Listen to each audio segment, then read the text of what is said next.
posso dire una cosa, no, perché tornando a una certa positività che io che io rivendico e che voi siete l'esempio, voglio dire. Negli anni 70 c'erano ancora i musicisti che facevano le canzoni, le movie song, le canzoni originali del film, e non arrivava il music supervisor, che è un lavoro che faccio io, e prendeva la musica del repertorio o gli chiedevano no, voglio questo. E voglio dire che questi signori hanno fatto dei brani che sono diventati talmente importanti che sono usciti fuori dal film e sono entrati in classifica. In quell'epoca potevate fare canzoni come un tema strumentale con grande facilità, sì, no? sì. Ma la canzone era già prestabilita, cioè si sapeva che ci doveva Si essere sapeva una canzone... che ci veniva chiesto che ci fosse i titoli resta cantati, poi magari a volte lo proponevamo noi, diceva ma qui forse se lo facciamo ad esempio cantato. Dan Baghi anche durante le scene c'erano. Poi devo dire sì, c'erano tanti, che anche c'era una maggiore facilità di inserimento di questo tipo di cose, si era meno legati alla forma, come dire, parossistica che c'è adesso, per cui adesso c'è la voglia di seguire un po' le cose americane, per cui non metterebbero mai un pezzo cantato sotto una scazzottata, un film americano, adesso, capito? Quindi non mai. non lo farebbero mai. Però era la nostra cinematografia che all'epoca riteneva opportuno e utile dare una sottolineatura ma anche gioiosa, un ritmo gioiosa, poi con un brano di allegria, un brano che apparentemente era non italiano. A questo proposito io non lo racconto più perché ufficialmente Dune Buggy era una cosa non italiana, insomma. Certo. Te lo ricorderai, Come no. Come with me for fun in my pocket.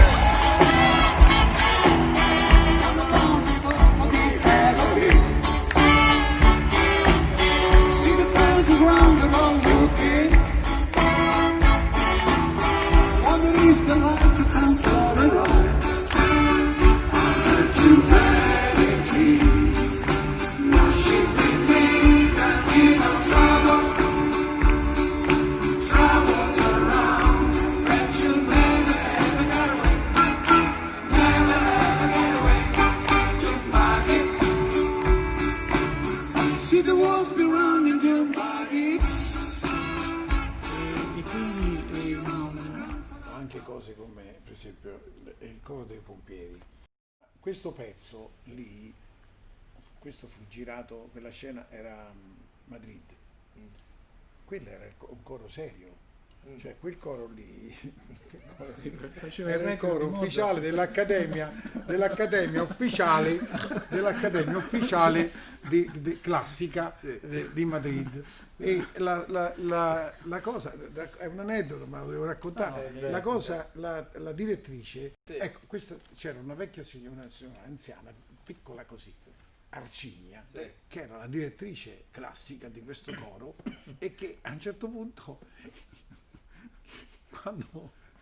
quando vede che gli abbiamo fatto fare le prove e queste che cominciano a fare la ha sbiancato. Bud Spencer mi dice qui, ma c'avevamo un'ambulanza qua fuori, tocca chiamare, parliamo con qualcuno perché a questo gli viene una sincope, guarda quella ti odia, mi odia, e quella lì, lo sai che mi passava tutti i giorni e mi portava così, proprio ci odiava, soltanto che siccome la produzione ha dato un sacco di soldi, avevano bisogno di soldi, non poteva di niente. Certo. Però Bud Spencer, che tutti i giorni rompeva i coglioni, Guido, state attento, questo ti dà una coltellata, non la vedi più, cerca di stare attento, ci odiava, perché poi a un certo punto Bud Spencer, sai che faccio qua, perché io mi devo fare come cazzo ti pare, e lui boh. Mamma mia, quando ha fatto allora niente, per dire, no, ma era un divertimento, noi potevamo fare qualsiasi cosa a quel coro. Mi spiegate quel pezzo, ma come era venuto? Perché Per giocare. Ma l'avevate pensato molto prima? No, sapevamo che serviva di lì a una settimana, serviva sto pezzo. No, deve sempre un coro da fare, potevamo avevamo due scelte, fare un coro di classico tipo classico, sì. e loro però con le loro gag dietro avrebbero potuto sporcare questa classicità. E dice, ma no, perché dobbiamo fare una cosa classica? Facciamo una cosa talmente leggera che è un paradosso che questo grande coro faccia sta cosa, e abbiamo fatto quella cosa lì.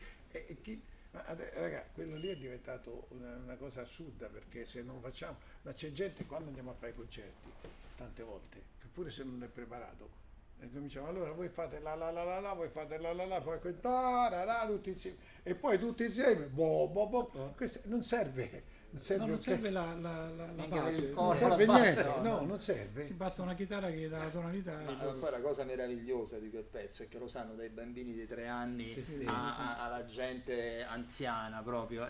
È veramente, ripeto, il miracolo di tutto questo è come questi pezzi che sono nati, questi temi che sono nati con una componente giocosa notevole, hanno attraversato quanti anni? Cioè, stiamo parlando dal 71 sono 50 anni. Noi facciamo il compleanno, sono quasi 50 anni. nel 21 facciamo il 50° compleanno. Quindi là ci vuole un concerto di quelli Sì, lo snoino, vabbè. Ho spoilerato, dai. No. Senti, no, invece un altro pezzo di cui Forse beneficiamo un po'... di una versione orchestrale, veramente orchestrale, fatta per il nuovo film di Artacan, Claudio Biro, con l'orchestra grande. Vero?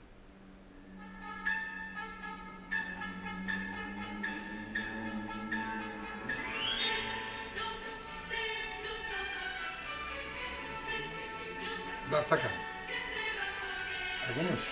Mamma mia, sai che non la stavo quasi riconoscendo questa Questa è la versione per il film? Con una grande orchestra. Sì.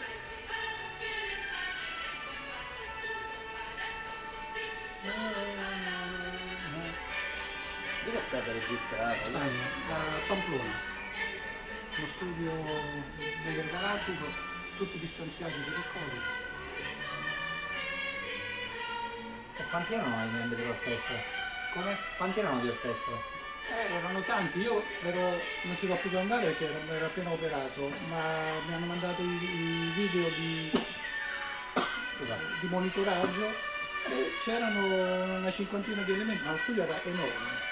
Questa è la versione sinfonica del tema dell'Artacan che ha fatto, Perché stanno rifacendo un 40 anni cartone in con la 3D, Disney. in 3D. con la Disney, In con la 3D Disney. proprio col contributo degli americani, quindi viene fuori una cosa, purtroppo però è un film, e essendo un film è collegato, è soggetto al Covid. Col Covid magari esce, Ma la Disney lo mette in televisione. Si la metterà su Disney Plus, sulle Vabbè, però per dire, io ogni tanto scopro delle versioni, ma in paesi... Ma scusa, vi ricordate Obama che andò dalla regina d'Inghilterra 4-5 anni fa a trovare a Buckingham Palace e che andò su c'era il bambino... il figlio il figlio piccolo. Il figlio stava vedendo un cartone animato e cantava una canzone, non filava per niente Obama. A un certo punto Obama si è messo con lui a cantare la canzone, era questo. era questa qua. Era questo.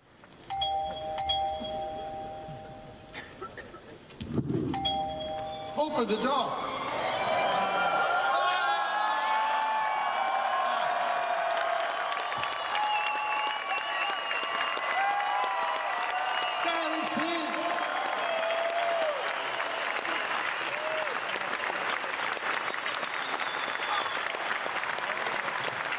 Welcome, parents. They'll love you. Yeah. You wanna say something? Yeah, first of all, thank you to all for being here. Second, Senti, com'era il rapporto, ovviamente il rapporto con i registi, chi più chi meno, amicale, sì. ma soprattutto il rapporto con Bud che purtroppo ci ha lasciati, ma comunque con Bud e Terence com'era il rapporto? Soprattutto che Bud poi aveva questa grande passione per la musicalità, per le canzoni. Che scherzi, no? Siamo sempre stati, guarda che loro li abbiamo sempre coinvolti, Bud e Terence, erano tra i primi che sentivano i nostri pezzi, quindi assolutamente, perché ci divertivamo tutti insieme, insomma, è sempre stata una cosa che lo facciamo con gioia e quindi con passione, e quindi si sente, quindi il fatto che Bud se n'è andato, noi quando se n'è andato nel 2016 siamo sentiti proprio veramente in dovere di fare una cosa per lui, un concerto, e siamo tornati a fare i concerti proprio quel giorno a Budapest con 12.000 persone in memoria di Bud. C'è stata una grande emozione, c'era anche la figlia di Bud in sala, tutto quanto, 5 minuti di standing ovation da parte di tutti quanti e niente. Quindi abbiamo ricominciato a fare i concerti, vogliamo dedicarci adesso, questo è un periodo che parte il Covid, ma ci vogliamo dedicare sempre di più a rifare concerti, perché queste sono cose che vanno ancora essendo portate. Molto del nostro repertorio legato a quel periodo lì, non possiamo non pensare proprio nell'ambito dello stesso concerto a Bud, proprio per una questione di facciamo oggettiva, Non so se anche se poi per esigenze, come dire, anche per introdurre delle varianti nel nostro. A volte abbiamo preparato già due o tre scalette diverse in cui a quel mondo di Bud affianchiamo anche altri mondi. No, infatti volevo chiedere quello, perché io ho visto il concerto vostro, quello là a Verona, Sì. e che in realtà è uno show concert, perché c'è tutta una parte aneddotica con Omar Fantini, e poi voi vi raccontate con immagini dietro sullo schermo e poi eseguite i pezzi dal vivo. Tra l'altro ovviamente non ti dico l'apoteosi alla canzone dei pompieri, anche lì cioè, è stata una cosa incredibile. Però io avevo visto quando era uscito il cofanetto con i 2 CD e il DVD del concerto di Budapest, e anche lì ovviamente c'è una predominanza di tutta la parte dedicata ai film della coppia Bud Spencer e Terence Hill. Però mi chiedevo, qual è, ora che state effettuando questa terza parte della vostra vita professionale e musicale dedicata al live, qual è il pezzo che vi piacerebbe di più, che non si aspetterebbe il pubblico da eseguire, magari in questa, spoileriamo un pochino, in questa performance dei 50 anni di carriera? Posso dire una cosa?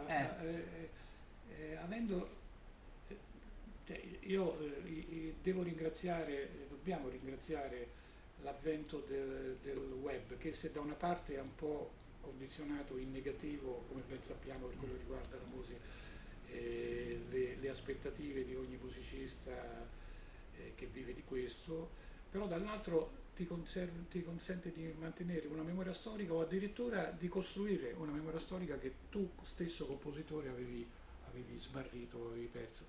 A me piacerebbe fare una scaletta per assurdo, di fare un concerto in cui si fa il primo tempo e il secondo tempo. Il primo tempo ovviamente il classico, il secondo tempo, diciamo, un concerto di 2 ore, prima ora, seconda ora, tutti quelli che vengono definiti i brani secondari di una composizione colonna sonora, perché abbiamo scoperto, qui torno perché ho citato il web, ho scoperto tramite il web che in realtà secondari non sono, perché la gente vuole sapere dove si trova quello spartito di quel pezzo lì, che manco mi ricordo, in che occasione è stato fatto, perché poi vado a sentire e dico: ma perché questo dice che questo pezzo è bello?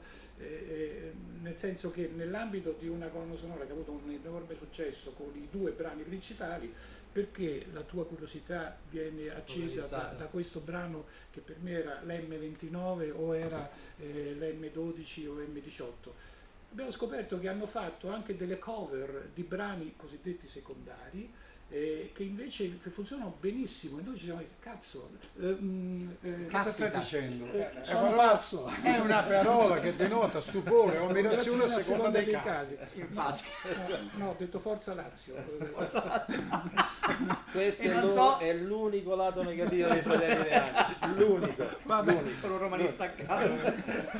Vabbè, volevo concludere il discorso. Glieli perdono. Perdonate, chiedo scusa. Però volevo dire, quando ti fanno queste osservazioni, cioè perché non fate questo, fate quest'altro, fate quell'altro, allora viene la voglia di dire ma vorrei ricostruire una scaletta di questi brani cosiddetti secondari che però suscitano interesse e vedere che effetto fa, perché qui la curiosità scatta quando un brano viene conosciuto o da chi viene seguito, fatto dagli autori stessi però, che vede questa cosa, cioè non è una cover band, perché in questo senso la curiosità trova il suo... No, ma anche capire che poi che taglio gli date a questo punto certo bisogna non tradire se il pezzo andava fatto in un certo modo, anche se poi abbiamo capito delle sfumature che prima non apprezzavamo.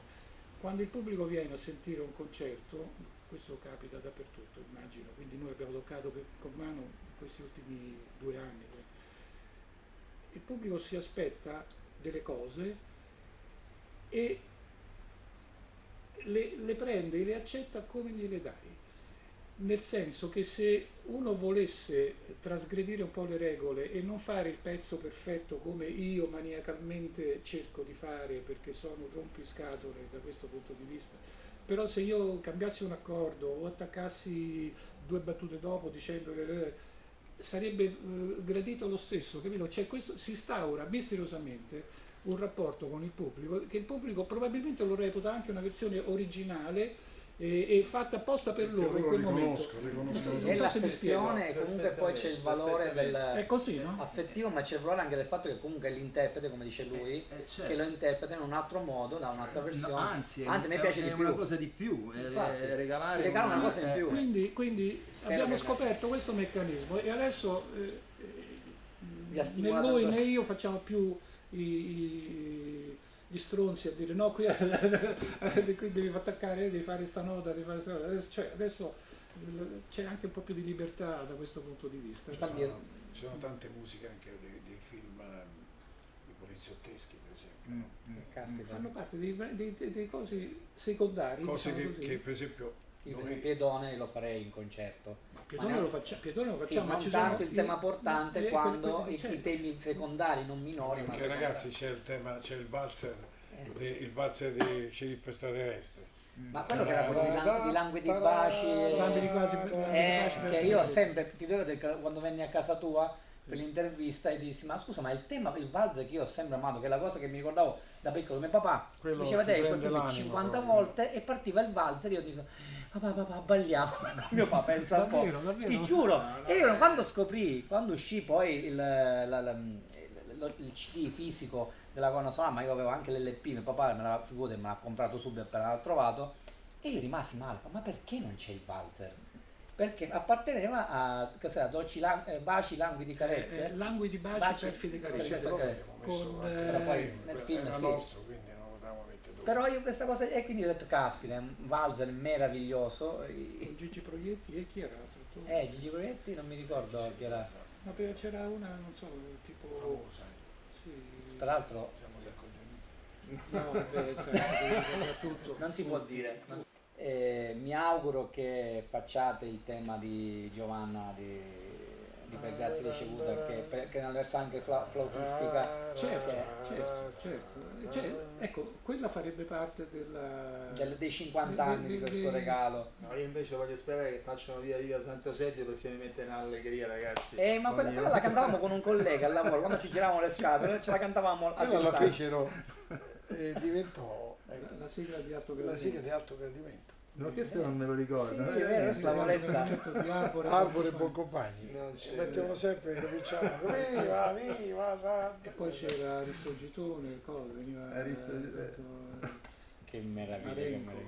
Però guarda, allora io in realtà questa risposta già la so, però siccome questo è un altro programma, è un programma con Marco, sì. E poi abbiamo un pubblico anche diverso, quella era una risposta che mi avevate dato per un'intervista cartacea, però ci tengo a ribadire la vostra canzone preferita, cioè quella a cui siete più affezionati e che forse vi rispecchia di più, sia televisivamente che cinematograficamente, e il tema strumentale che secondo voi, se doveste un giorno dire a un'altra generazione, quella che sono di mia figlia che ora ha 12 anni, che ora gli ho fatto già vedere Bud Spencer e Terence Hill in tutte le salse, Dice un giorno io che Maurizio e Guido De Angelis devono dire a questi ragazzi: ascoltatevi questo pezzo strumentale, ascoltatevi questa canzone perché noi siamo lì.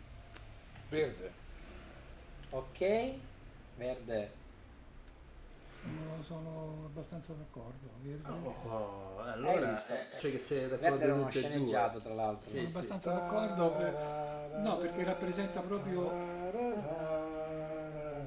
Cioè, è una cosa incredibile, conosco il pezzo ma non conosco il sceneggiato. sceneggiato. No, io posteriore, perché Verde rappresenta la prima volta che ci siamo cimentati in una cosa strumentale che avesse un'epica, perché è un brano epico, limitata però, perché era un'epica valligiana, perché veramente non vedi il Far West, però vedi le valli, vedi i monti per cui era dedicato.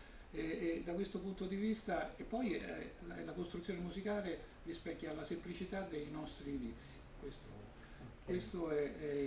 Però all'estero tutta Europa ha fatto un grande successo e nessuno sa perché la semplicità, è pagante da questo punto di vista. Potrei citare un brano cantato da Jane Birkin che è qua. Caspita, questo che mi hai. Perché non sapevi? No, me l'ero dimenticato. Perché perdonatemi. Potrei citare, vabbè, ci sono i temi principali di due grossi successi televisivi, che erano uno Marshall Rock e l'altro era Incantesimo, però rappresentano un'altra costruzione, capito? Quindi lì non c'è l'epica, non c'è forse la spontaneità, lì c'è una costruzione che è diverso. Un altro brano bello che vabbè, non l'abbiamo cantato, ma può essere anche fatto strumentale, e che a noi amiamo molto, è il tema d'amore di Sandokan. Beh, certo. Come rispetta come fa? Sweet Lady Blue. Sweet Lady Blue. Quello è un tema che. Tra l'altro, come lo canti tu in concerto, devo essere arriva a un livello di essere talmente straziante. È bellissimo se non cade dallo sgabello. Questo attimo di poeticità l'abbiamo stroncato in un attimo. No, perché l'ultima volta che abbiamo fatto la prima volta che abbiamo fatto a Roma, alla Cavea, allora, lui suona il pianoforte e c'era uno sgabello là e giravano. Ma di quelli alti, io dico. Quelli alti. A un certo punto che succede? Che io mi sono mosso un attimo e siccome il palco c'era sotto al tappeto, c'erano dei buchi, ha preso una cosa, io ho fatto così. E il batterista gli ha fatto tu.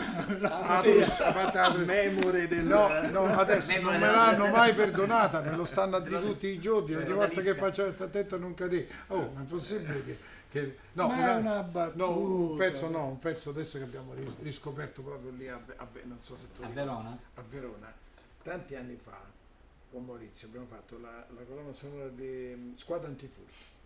Sì? Con Thomas Migna. Sì. E abbiamo fatto una canzone che si chiamava E non ci voglio sta. E non ci voglio sta, te la metto in testa, il cuore dello dato e me l'hai fatto. Griso, Alberto Griso. E che mancava uno che la cantasse così, ed era questo Griso che era uno che suonava nelle cose, era un ragazzotto. Mi hanno detto che a distanza di tanti anni lui va ancora c'aveva una voce pazzesca, va ancora canta e cantando quella cosa, ci sembra un figlio nostro lui, no? Allora abbiamo deciso un giorno, volevamo farlo su questo, l'abbiamo fatto a Verona. Vero. Ecco, quella era la chicca di che non ti aspettavi nel concerto. Nessuno lo aspettava, perché la storia del carcerato che cioè quelli che si affacciano e cantano alle loro musiche, ma hanno cantato che modo la fai con quel proiettile chiamato e Playboy, ma sta attento perché ce lo sai che cosa so io, se ne esco per lui so affari su e non ci voglio stare, la mette in testa. È un brano stupendo, l'abbiamo riscoperto lì, l'ho fatto la prima volta lì a Verona ed è stato veramente bello. Anche perché l'avete fatto tra un pezzo molto ritmato e un altro vabbè strafamoso, quindi sai anche spezzare così l'atmosfera con questo climax e anticlimax. Guarda, noi bellissimo. Massimo, noi non vediamo l'ora di poter risalire sul palco, perché ci è venuta anche un po' di febbre, di voglia, perché effettivamente noi ci divertiamo molto. Abbiamo scoperto che regalare una piccola emozione alla gente diventa una grande emozione per noi, quindi è un discorso egoistico. No, ma è egoistico, ma ti dicono un'altra cosa. È opportunistico, perché è un godimento per noi. C'era un montatore che disse, che mi è rimasto Patrizio Marrone, disse: io una volta sentivo musica bella, che però io adesso sento solo musica che mi guarisce, e che è bellissima come cosa, cioè come definizione, e si capisce pure, no? C'è una musica che è qualcosa che ci può anche e io fare posso del dire male. che la musica dei Fratelli De Angelis guarisce, pure i film che hanno fatto guarisce, e questa qui è una cosa, secondo me, che è una prerogativa di pochi, dai, mettiamocela chiara, è una prerogativa di pochi. Noi concludiamo normalmente il nostro programma, siccome siamo anche legati a un programma radiofonico che si chiama Classic Rock On Air, che va su varie radio, e chiediamo ai nostri ospiti la canzone, non vostra, di un film, eccetera eccetera, che vi è rimasta particolarmente nel cuore o che avreste voluto scrivere voi. Una canzone originale, a prescindere dal periodo in cui sarà composta. A prescindere dal periodo. Smoke Gets in Your Eyes. Ah, vabbè, no, proprio Clatters, vai. Rendo schifole a me.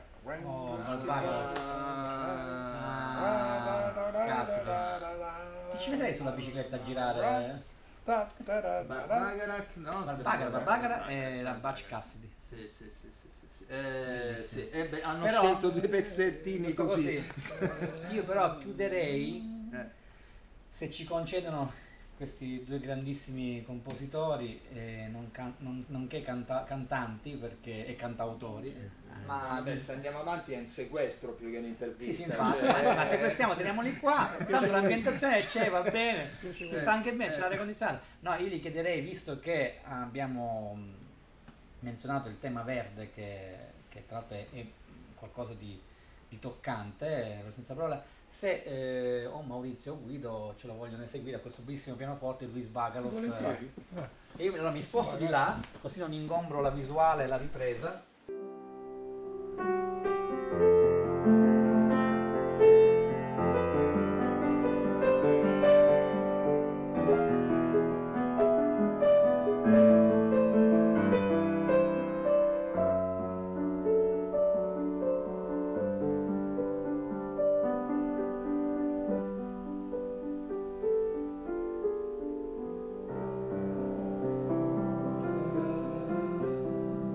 Questo ha preso un disco d'oro in Australia, ha girato tutto il mondo.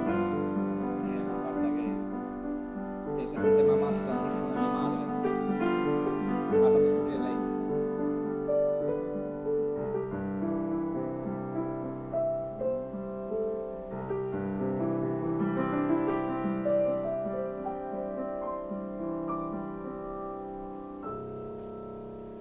Lo cantavi?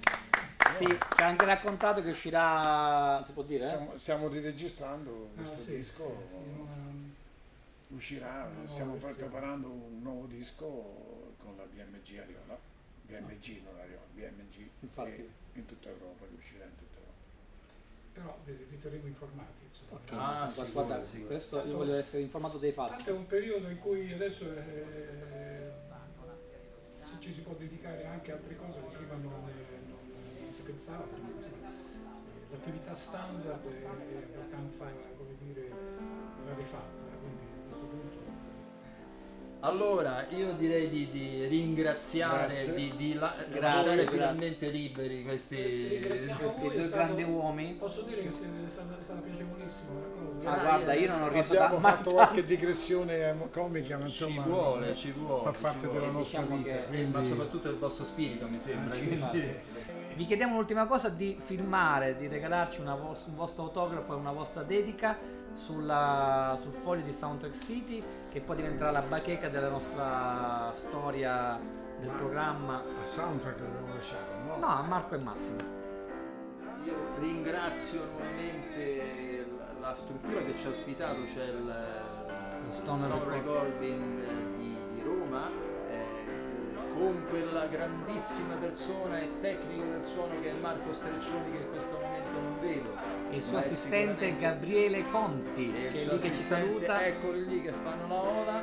Io vi ringrazio tantissimo.